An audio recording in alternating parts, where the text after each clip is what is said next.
Transformational living is letting God be God and me be me. He uses us, but that's what God does. So let's let him be in charge.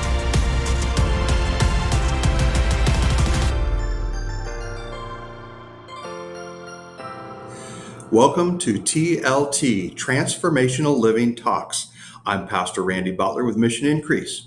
You are invited to spend about 3 minutes with me each weekday as I share a scripture, a few brief thoughts, and a blessing for you. I would love to hear from you via missionincrease.org, where you can learn more about transformational living, discover your kingdom assignment. Transformational living is letting God be God and me be me. The scripture says in Exodus 3:14, "And God said to Moses, I am who I am.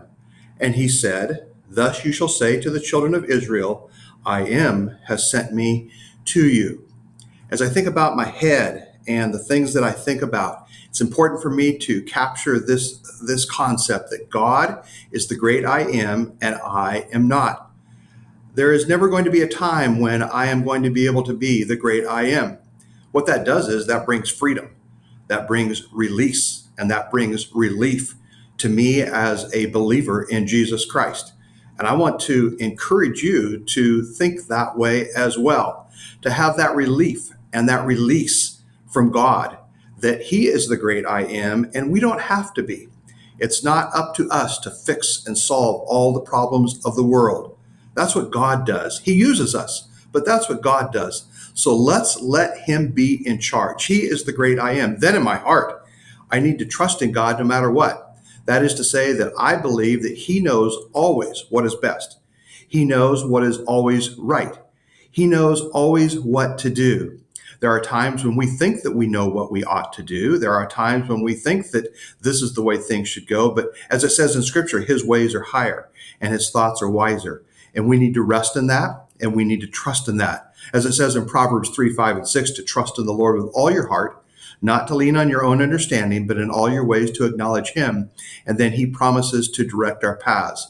So with my head, I recognize that God is the great I am. And in my heart, I trust in God no matter what. No matter what. And then I have these hands that God has given to me, and you have the same hands. And it is to say, Lord, please use us. Please use me. God, would you please use us in a profound way this day that we might make an eternal difference? And as you use us, would you please help us in everything that we do so that we might say at the end of the day and in the middle of the day and at the beginning of the day, to God be the glory. It's been a privilege to be with you this day. God bless you as you stay clean and close to God.